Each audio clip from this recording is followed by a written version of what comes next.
अस्सलामुअलैकुम नाज़रीन, आप देख रहे हैं सियासत टीवी और प्राइम टाइम न्यूज़ बुलेटिन में आप सभी का इस्तकबाल है। मैं हूं नाज़ीमा। सबसे पहले नजर डालते हैं हेडलाइंस पर। इस्लामाबाद में ईरानी और अमेरिकी हुक्काम के दरमियान मुलाकात का कोई मंसूबा नहीं। ईरानी वज़ारत ख़ारिजा के तर्जुमान ने दिया बयान, कहा पाकिस्तानी हुक्काम को ईरान के मुशाहिदात पहुँचाए जाएंगे। इस्लामाबाद में अहम मुलाकातों का सिलसिला जारी। ईरानी अमेरिकी मुज़ाकिरात के लिए पाकिस्तान की कोशिशें तेज। अमेरिकी सदर ट्रंप ने भी किया मुज़ाकिरात से मुताल्लिक़ ताज़ा ऐलान। ईरान है स्ट्रैटेजी खतरा। ईरान के साथ एतमाद की बहाली में लगेगा तवील वक्त। यूएई के सदारती मुशीर अनवर ख़र्खाश ने दिया बयान। इंसाफ मांगा नहीं, छीना जाता है। गाजीपुर में दरिंदगी पर राहुल प्रियंका की योगी मोदी हुकूमत पर कड़ी तनकीद। बिकाऊ और कमजोर लोग आम आदमी पार्टी को कमजोर नहीं कर सकते। 7 राज्यसभा अरकान पर संजय सिंह की कड़ी तनकीद। बीजेपी की वॉशिंग मशीन फिर से एक्टिव हो गई, कांग्रेस ने सारी मांग।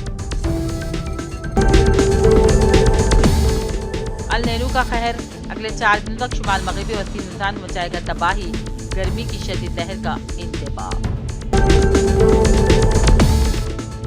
कविता की नई सियासी जमात का आगाज।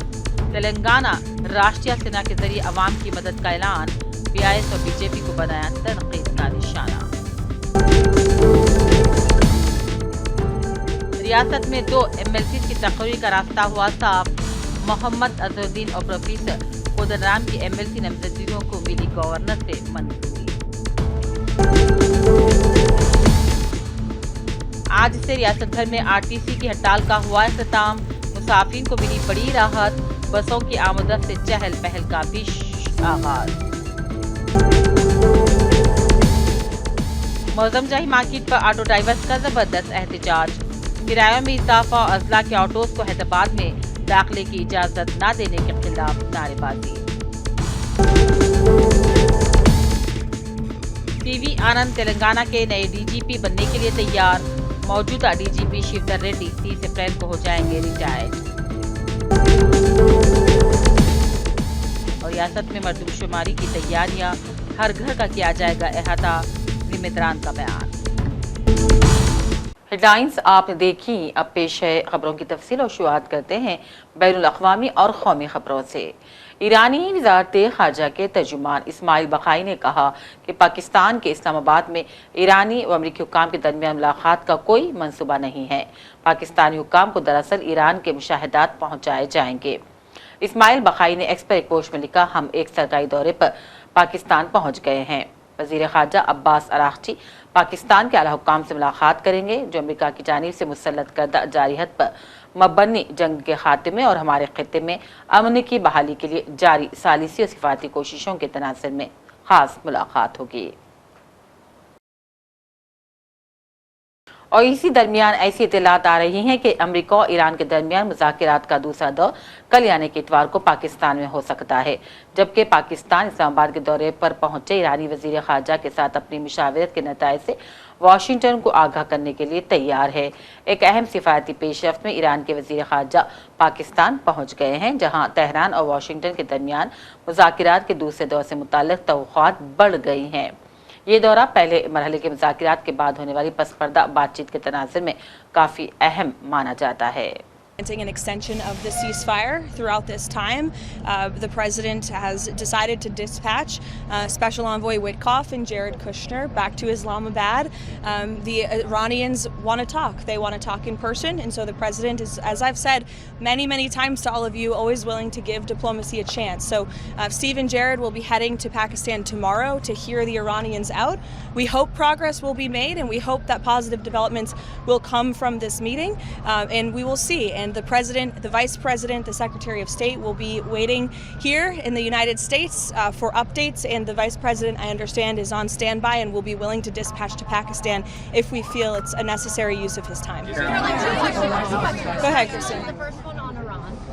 With this group going, does that mean that the United States has gotten any kind of unified proposal from Iran, or are they going over there without any proposal from Iranians? We've certainly seen some progress from the Iranian side in the last couple of days. Again, the president has made the decision to send Stephen Jared to hear the Iranians out. And so we'll see what they have to say this weekend. A second question on Kash Patel. Does the president still have full confidence in Kash Patel to lead the FBI? The president does still have confidence in the FBI director and in our law and order team to do what they've been doing so well over the course of the last year and a half. As you know, Kristen, and I wish more people would cover it, the crime rates in this country have completely plummeted. We're at a 125-year low in murder rates across this country. You look at what's happened in Washington, D.C., new numbers released. Murders are down nearly 60% in our nation's capital, which is something I know as all of us live here, we can be very grateful for. So the president is grateful for the efforts of the great men and women of the FBI who are help making this happen. Karen, go ahead. Ending the probe Sure. to Jerome Powell. Did the president sign off on that? What was his involvement, and why now after ratcheting up some of the rhetoric around that earlier this week? As you saw, Judge Jeanine Pirro, or former Judge Jeanine, U.S. Attorney Jeanine now, put out a statement saying that the case is not necessarily dropped. It's just being moved over to the Inspector General, who has critical tools at their disposal to continue to look into the financial mismanagement at the Fed. This has obviously been a priority for the president. If you drive by the Fed building, the president has a point. This is a project that's been going on for a very long time. It's costing taxpayers billions of dollars, and I think it's in the best interest of the taxpayer to get to the bottom of it. So the investigation still continues. It's just under a different authority, and that's what you'll continue to see. Was the White House in touch with Senator Tillis over this specifically, given his objections? Not to my knowledge. I don't know if the White House Legislative Affairs shop was in touch with the senator, but as we've always maintained, Senator Tillis should do the right thing and move to confirm Kevin Warsh as speedily as possible. He is a phenomenal candidate to lead the Fed, and we shouldn't be holding our nation's economy hostage because of a disagreement with the Department of Justice. Go ahead, Benny. इसी दौरान अमेरिकी सदर Trump ने ऐलान किया है कि Iran एक ऐसी पेशकश देने का इरादा रखता है जिसका मकसद वाशिंगटन के मुतालबात को पूरा करना है, जबकि तवक्को है कि मुज़ाकिरात पाकिस्तान में दोबारा शुरू होंगे। ताहम ट्रंप ने ताकीद की है कि अमेरिकी फ़ौज ईरानी बंदरगाहों पर आयद मुहासिरा उस वक्त तक जारी रखेगी जब तक कोई मुआहदा तय नहीं हो जाता। पेश नाज़रीन खास रिपोर्ट। इसराइली हुक्काम ने अमेरिकी इंतजामिया को एक पैगाम भेजा, जिसमें उन्होंने अमेरिकी सदर ट्रंप से मुतालबा किया कि ईरान की बंदरगाहों के मुहासरे से पीछे न हटा जाए। ये बात खुद इसराइली मीडिया ने कही है। हुक्काम ने कहा कि ईरान पर अमेरिकी दबाव और पाबंदियों को मज़ीद सख्त कर दिया जाए।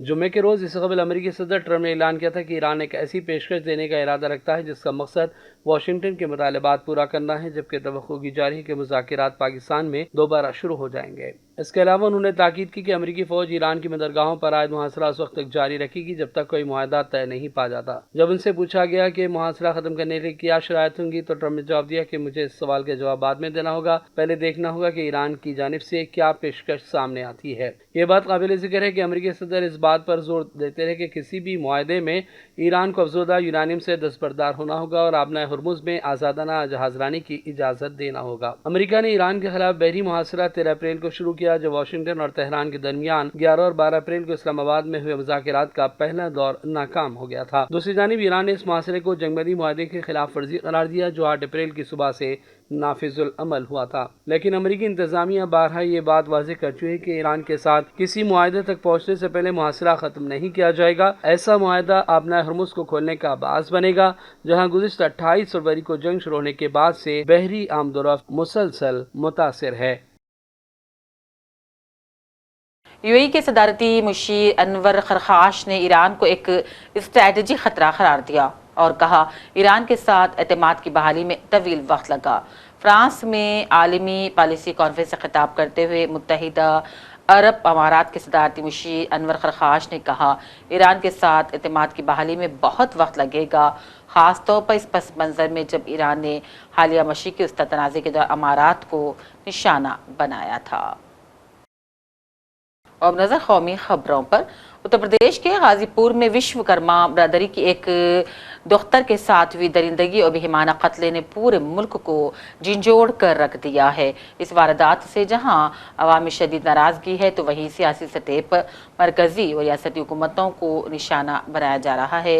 लोकसभा में कायदे अपोजिशन राहुल गांधी और कांग्रेस जनरल सेक्रेटरी प्रियंका गांधी इस मामले पर इंतहाई जारहाना रुख इख्तियार किया और फिर मरकज की मोदी हुकूमत और उत्तर प्रदेश की योगी हुकूमत पर शदीद तनकीद की। राहुल गांधी ने एक्स पर अपनी पोस्ट में इसे सिर्फ एक जुर्म नहीं बल्कि खतरनाक पैटर्न करार दिया। कांग्रेस के सीनियर लीडर ने इल्जाम लगाया कि हाथरस, कटवा, उन्नाव और गाजीपुर में एक जैसी हकीकतें सामने आ रही हैं, जहां मुजरिम को तहफ़्फ़ुज़ मिलता है और मुतअस्सिरा के खानदान को हिरासा किया जाता है, जो कि अफसोसनाक है। गाजीपुर की इस दिल दहला देने वाली वारदात ने इंतजामिया की कारकर्दगी पर संगीन सवाल खड़े कर दिए हैं। इल्जाम है कि इस मद्दई और कत्ल के बाद मुतासिरा खानदान को FIR दर्ज कराने से रोकने के लिए धमकियां दी गई हैं और तशद्दुद का निशाना बनाया गया है। और इस पर दुख का इजहार करते हुए राहुल गांधी और प्रियंका गांधी ने कहा, जिस सियासत में माँ बाप को अपनी बेटी की FIR दर्ज कराने के लिए भीख मांगना पड़े, वहां की हुकूमत को इख्तियार में रहने का कोई हक नहीं पहुंचता। राहुल ने कहा, मुतासिरा दलित, पसमानदा या गरीब हो तो जराइम पेशा अक्सर इख्तिदार के तहफ़्फ़ुज़ में बेखौफ घूमते हैं, जो जमहूरियत के लिए सबसे बड़ा दाग है। उधर गाजीपुर में हुए तशद्दुद ने अब सियासी रंग इख्तियार कर लिया है। मकामी इंतजामिया की जानिब से समाजवादी पार्टी के 2 अरकान असम्बली समेत 46 अफराद के खिलाफ मुकदमा दर्ज किए जाने के बाद समाजवादी पार्टी के सरबराह अखिलेश यादव के दौरे गाजीपुर ने सियासी हलचल तेज कर दी है। अखिलेश यादव 29 अप्रैल को गाजीपुर जाएंगे। बीजेपी के सूबाई तर्जुमान हीरो वाजपेयी ने अखिलेश को तनकीद का निशाना बनाया और कहा, वो हमेशा फसाद और बलवाइयों के साथ क्यों खड़े नजर आते हैं। उन्होंने सवाल किया कि जब मुतासिर खानदान पुलिस की कार्रवाई से मुतमईन है तो आप क्यों जा रहे हैं। वाज़ेह है कि 15 अप्रैल को निशा शर्मा नामी लड़की की लाश जमानिया धर्मपुर गंगापुल के पास से मिली थी। वालिद ने हरिओम पांडे, अभिषेक पांडे के खिलाफ कत्ल का मुकदमा दर्ज करवाया था, जिस पर पुलिस ने हरिओम को फौरी गिरफ्तार कर लिया था और अगले मरहले की कार्रवाइयां भी जारी हैं। जम्मू कश्मीर के वज़ीर आला उमर अब्दुल्ला ने आम आदमी पार्टी के मुनहरिफ अरकान को कड़ी तनकीद का निशाना बनाया और कहा, इनकी कोई अहमियत नहीं है और बीजेपी इन्हें पूरी तरह से नाकारा बनाकर ही छोड़ेगी। उनका कहना था, इन सातों में किसी भी इतनी ताकत नहीं कि वो अपने बलबूते पर वोट हासिल कर सकें। धांधली होगी, क्योंकि मुझे मशीन का इतना नहीं है खतरा जितना प्री इलेक्शन मैनेजमेंट में ये लोग करते हैं, डिलिमिटेशन में और वोटर लिस्ट में धांधली। और बदकिस्मती से हम तो चाह रहे थे कि अदालत इस चीज का इसका नोटिस लें और इस पर सुनवाई करें, लेकिन उन्होंने फिलहाल इस मामले को इलेक्शन के बाद तक टाल दिया है। लेकिन उम्मीद करेंगे कि लोगों को इंसाफ मिलेगा, क्योंकि ऐसे ऐसे लोग जिन्होंने सरहदों पे इस मुल्क की रक्षा की है, वर्दी पहन के जो है उन्होंने हमारे दुश्मनों का मुकाबला किया है।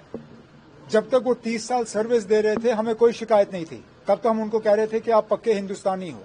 लेकिन अब जब वोट डालने की बारी आ जाती है हम उनसे कहते हैं ना, अब आप हिंदुस्तानी नहीं हो, हम आपको वोटर लिस्ट से बाहर निकालेंगे। अब अगर ये उन लोगों के साथ नाइंसाफी नहीं है तो क्या है। वर्दी पहन के उन्होंने इस मुल्क की रक्षा की और आज हम आपसे कहते हैं ना, अब आप वोट डालने के लायक नहीं हो, ये सरासर उनके साथ नाइंसाफी है। सर, इम्पीचमेंट के लिए 73 जो एमपीज हैं उन लोगों ने ईसी के खिलाफ सिग्नेचर किए हैं, किस तरह से देखते हैं? अब तो मामला पार्लियामेंट के सामने है, देखते हैं पार्लियामेंट में क्या होता है। लेकिन चलिए ना भी हो, अगर इतने एमपीज ने कागज पे दस्तखत किया है तो ईसी को कम से कम ये तो सोचना चाहिए कि कुछ ना कुछ तो उनके काम में कहीं कोताही है, कहीं खामी है कि इतने सारे एमपीज उनके खिलाफ आए। ऐसी ये मैं पहली बार देख रहा हूं। इससे पहले तो कितने ईसीज रहे हैं, सीईसीज रहे हैं। जब से इसको इंडिपेंडेंट किया, क्या नाम थे हमारे उस वक्त के सीईसी साहब के, जिन्होंने पहले सेशन साहब से, उस वक्त से लेके आज तक मुझे नहीं याद है अगर कभी इम्पीच करने की कोशिश की गई।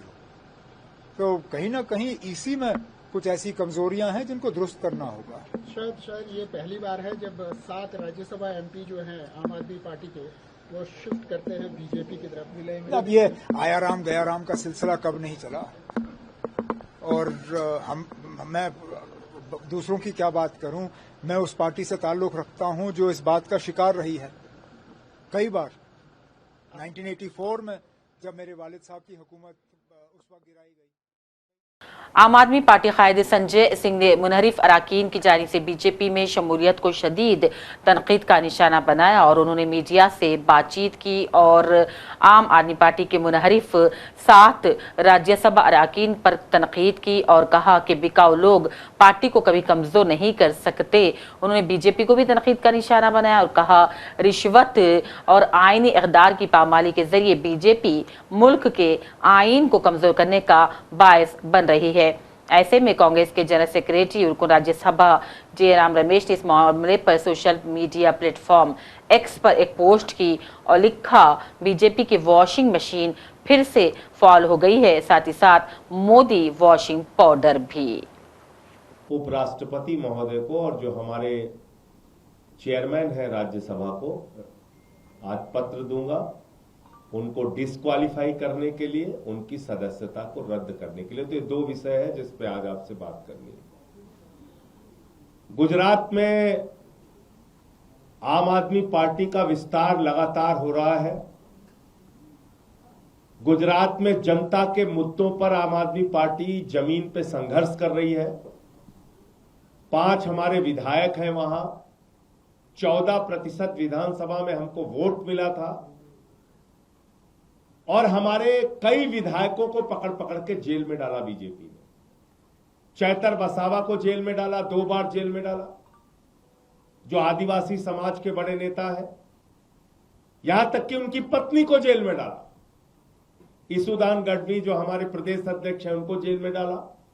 गोपाल इटालिया हमारे विधायक हैं उनको जेल में डाला। प्रवीण राम जी हमारे नेता हैं उनको जेल में डाला। ऐसे तमाम लोगों को पकड़ पकड़ के पिछले कुछ महीनों में भारतीय जनता पार्टी ने जेल में डाला, उनको प्रताड़ित किया, उनको परेशान किया, उनके ऊपर तमाम सख्ती की।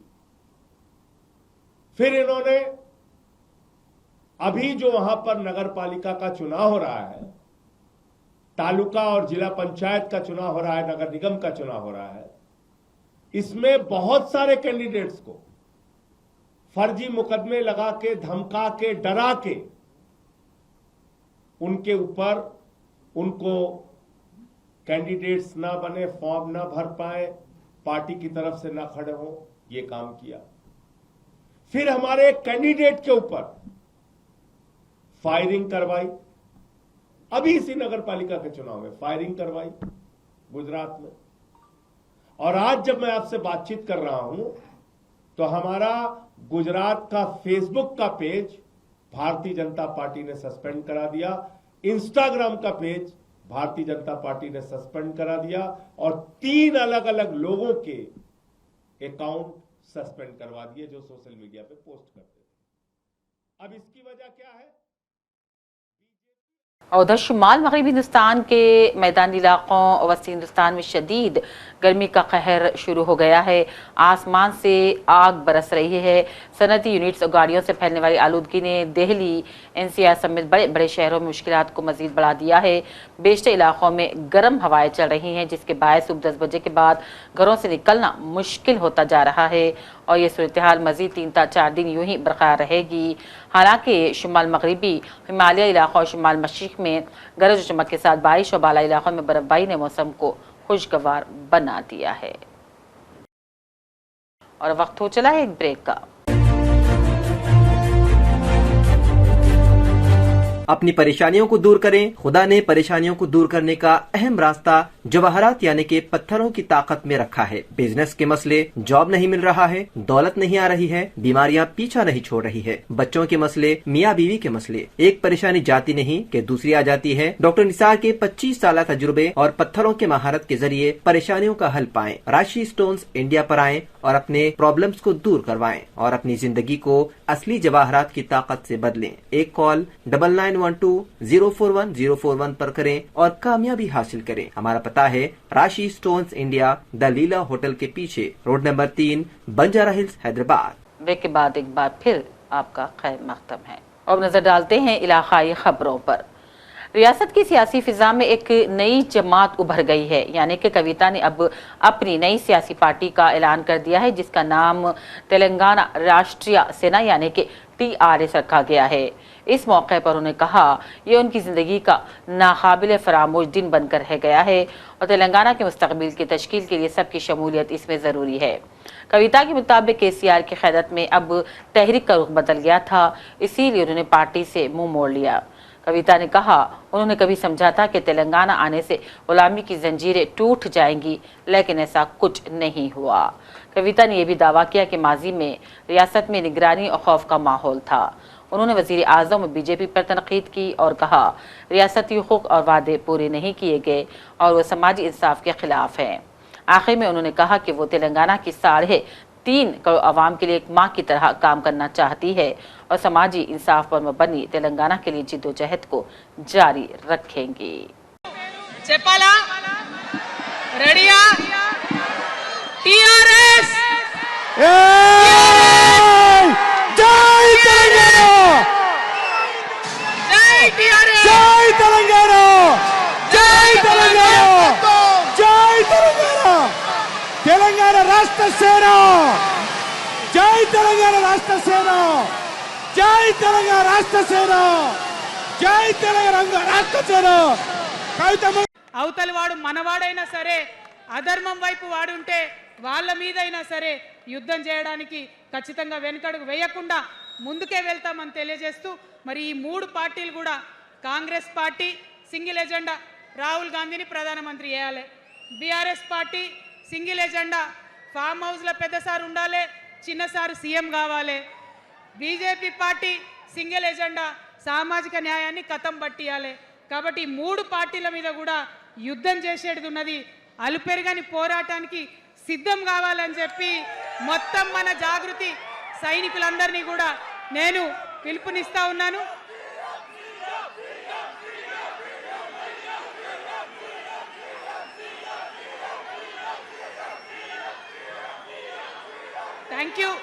థ్యాంక్ యూ జై తెలంగాణ జై తెలంగాణ జోహార్ తెలంగాణ విద్యార్థి అమర వీరులకు జోహార్ తెలంగాణ విద్యార్థి అమర వీరులకు జోహార్ తెలంగాణ అమర వీరులకు జై తెలంగాణ జై టిఆర్ఎస్ జై టిఆర్ఎస్ జై టిఆర్ఎస్ టిఆర్ఎస్ అంటే జిందాబాద్ అనాలి।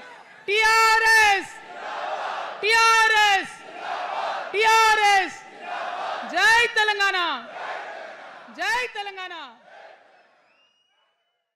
और उधर रियासत में 2 MLCs की तकरीर का रास्ता अब साफ हो गया है। गवर्नर शिव प्रताप शुक्ला ने आज वजीर अखिलती बहबूद तेलंगाना काबीना ने गुज़िश्ता साल 30 अगस्त को उन दोनों नामों की सिफारिश गवर्नर को भेजी थी, ताहम इस पर अब तक कोई फैसला नहीं लिया गया था। अब वजीर अजहरुद्दीन को आईनी तकाजे के मुताबिक 6 माह के अंदर किसी ऐवान का रुकन बनना जरूरी था, जिसकी मियाद 30 अप्रैल को खत्म होने वाली थी और हुकूमत में भी तशवीश पाई जाती थी। मोहम्मद अजहरुद्दीन और प्रोफेसर कोदंडराम की MLC नामजदगियों को अब मंजूरी दे दी गई है। चीफ मिनिस्टर रेवंत रेड्डी ने हाल ही में गवर्नर से राजभवन में मुलाकात की थी और मामले पर जल्द फैसला लेने की दरख्वास्त की थी। इसी सिलसिले में आज गवर्नर ने फाइल पर दस्तखत कर दिए, जबकि इससे मुतालिक गज़ेट नोटिफिकेशन जल्द जारी हो जाएगा। ये पेशरफ न सिर्फ वजीर अजहरुद्दीन बल्कि वजीर आला रेवंत रेड्डी और पूरी हुकूमत के लिए बड़ी राहत समझी जा रही है। RTC मुलाजिमीन की हड़ताल आखिरकार खत्म हो गई है। मुलाजिमीन और रियासती हुकूमत की काबीनी सब कमेटी के माबैन 12 घंटे तवील बातचीत कामयाब रही। 3 अहम मसाइल जैसे कि RTC की हुकूमत में इंज़माम, RTC और पे रिवीजन में यूनियन के अहिया, कमीशन के मुतालिबात पर बहुत जल्द फैसला किया जाएगा। कमेटी ने यह तयख्खुन दिया, जिसको RTC JAC ने कबूल कर लिया और फिर हड़ताल खत्म हो गई। आज से रियासत भर में RTC मुलाजिमीन ने पहली शिफ्ट से ही काम पर रुजू हो गए और मुसाफिरीन के लिए भी बड़ी राहत का सबब बना। डिप्टी चीफ मिनिस्टर भट्टी विक्रमार्का की क़यादत में काबीनी सब कमेटी ने मुलाजिमीन की ज्वाइंट एक्शन कमेटी के नुमाइंदों से तवील बातचीत की थी। JHMC ने एसआर नगर में फुटपाथों को साफ करने के लिए इंसदाद तवीज़ात मुहिम चलाई है। इस मुहिम का मकसद फुटपाथों को पैदल चलने वालों के लिए साफ सुथरा बनाना और इलाके में ट्रैफिक की भीड़ को कम करना था।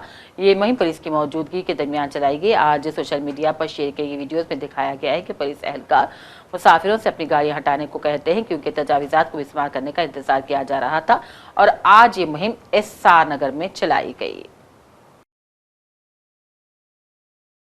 सीनियर IPS ऑफिसर CV आनंद अब रियासत के अगले डायरेक्टर जनरल ऑफ पुलिस बनने के लिए तैयार है। रियासती हुकूमत ने आला ओहदे के लिए उनके नाम को हतमी शक्ल दे दी है, क्योंकि मौजूदा DGP शिवधर रेड्डी 30 अप्रैल को रिटायर्ड हो जाएंगे, जिससे हुकूमत को एक कुल वक्ती जानशीन का नाम देने पर तेजी से काम करना पड़ा। CV आनंद को उनके वसी इंतजामी तजुर्बे और लॉ एंड ऑर्डर मैनेजमेंट में साबितशुदा क़यादत की वजह से एक मजबूत दावेदार माना जाता है। हुकाम ने कहा कि हुकूमत ने हाल ही में IPS अफसरान की बड़ी तब्दीली मुकम्मल की है, जिससे आगे तकर्रियों का रास्ता साफ हो गया है। इस अमल के खत्म होने के बाद DGP की तकर्री से मुताल्लिक़ फ़ाइल जल्द मुंतकिल कर दी जाएगी। रियासत में मरदमशुमारी की डायरेक्टर भारती बालिकरी ने कहा, रियासत के जोग्राफियाई दायरेकार में आने वाले हर घर का शुमार किया जाएगा। उन्होंने मीडिया को मरदमशुमारी से मुतालिक तमाम तर तफसीलात से आगाह किया। उन्होंने बताया कि अस्पताल, स्कूल्स, मंदिर, झोपड़ियों, किराए के मकान, हर किस्म की इमारत में मरदमशुमारी की जाएगी और हम हर इमारत में मौजूद हर ख़ानदान को गिनती मिलेंगे। फरवरी 2027 में दूसरे मरहले के आगाज़ से पहले तमाम तर तैयारियाँ मुकम्मल कर ली जाएंगी। दूसरे मरहले में फरवरी 2027 से अफराद की ज़ाती मालूमात इकट्ठे की जाएंगी। और आज मौसम जाही माह के चौराहे पर ऑटो ड्राइवर्स का एहतजाज उस वक्त शिद्दत इख्तियार कर गया था जब एक ड्राइवर ने डीजल छिड़कर खुदकुशी की कोशिश की, जिससे कि सनसनी मच गई। RTC की हड़ताल के खात्मे के फौरन बाद आज शुरू हुए इस एहतजाज में बड़ी तादाद में ऑटो ड्राइवर सड़कों पर उतर पड़े और अहम शाहराहों को बंद कर दिया, जिसके बायस शहर में शदीद ट्रैफिक जाम हो गई थी। आवाम को सख्त मुश्किलात का सामना रहा। मुजाहिद मीटर किराए में इजाफे और जिले से आने वाले ऑटोज़ को हैदराबाद में दाखिले की इजाज़त न देने के खिलाफ नारे लगा रहे थे। एहतजाज के दौरान एक ड्राइवर की जानिब से खुदकुशी की कोशिश ने सूरत हाल को कशीदा बना दिया था, जिसे पुलिस ने कंट्रोल करते हुए काबू किया। शहर के मशहूर मारूफ आलिफ अस्पताल ने डिपार्टमेंट ऑफ कार्डियोलॉजी में नए नए तरीके से इलाज का तारुफ करवाया है। आज अस्पताल इंतजामिया ने एक मीडिया कॉन्फ्रेंस के दौरान अस्पताल में दिल के अमराज के इलाज और शिफा के बारे में तमाम तर तफसीलात फराहम की। जदीद टेक्नोलॉजी की मदद से दिल के नाजुक से नाजुक टेस्ट यहाँ किए जा रहे हैं। इसके अलावा न्यूरो और वस्कुलर का भी यहाँ बेहतरीन इलाज मौजूद है। दिल से जुड़े अमराज के इलाज के इस तरीक़ेकार को आर्ट्स 1 एडिशन का नाम दिया गया है। Match with the international standards, जहाँ पर क्लैरिटी बहुत अच्छी है और साथ में इमेजिंग गाइडेड जो प्रिसीशन बोलते हैं जो स्टेंट प्लेसमेंट के लिए, क्योंकि कई बार देखा गया है कि जो स्टडीज़ हैं अगर स्टेंट प्लेसमेंट में थोड़ा भी फ़र्क आता है तो आउटकम में भी प्रॉब्लम आता है। जो स्टेंट फेल हो जाते हैं फ्यूचर में तो वो चांसेस अच्छा खासा कम हो जाते हैं, जो स्टेंट फेल्यूर के रेट से कम हो जाते हैं। और जो कॉम्प्लेक्स केसेस हैं, जो कॉम्प्लिकेटेड केसेस हैं, उसको बहुत अच्छे से हम लोग कर सकते हैं।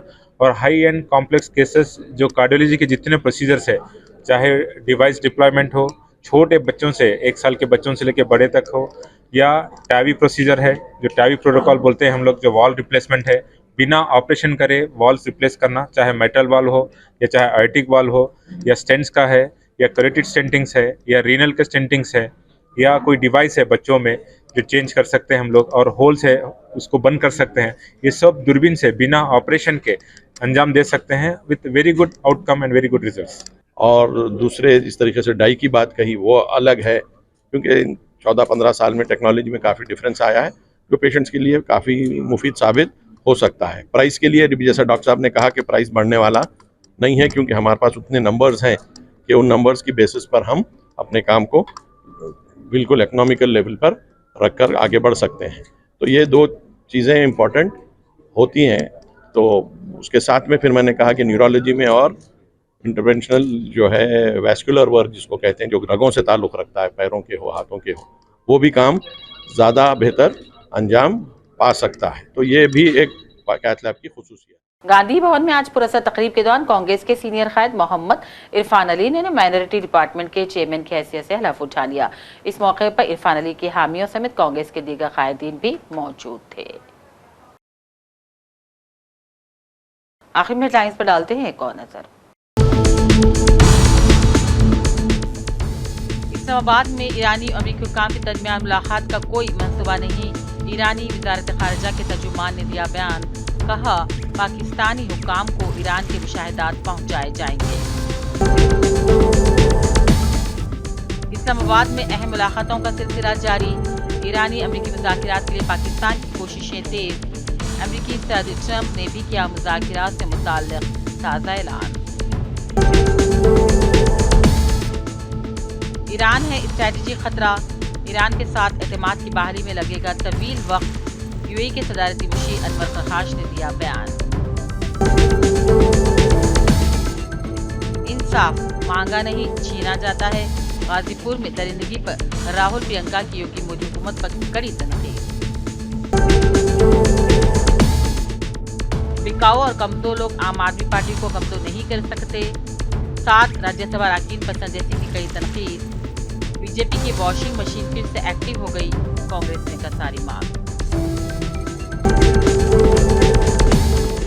अल नेहरू का कहर, अगले 4 दिनों तक शुमाल मगरबी वसीम में मचाएगा तबाही, गर्मी की शदीद लहर का इंतबाह।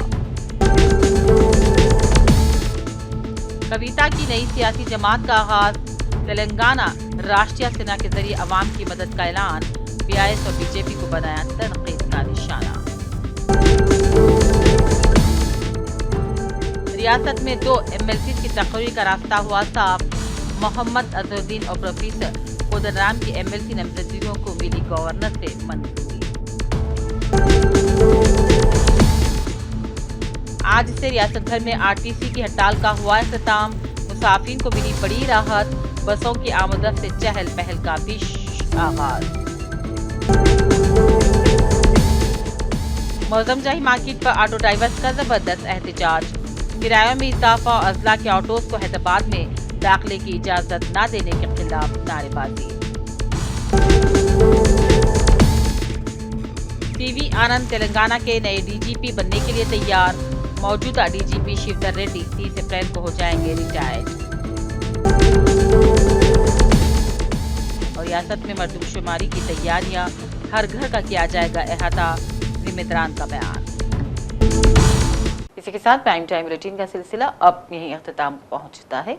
पूरी टीम के साथ दीजिए इजाजत, देखते रहिए सियासत टीवी। अल्लाह हाफिज।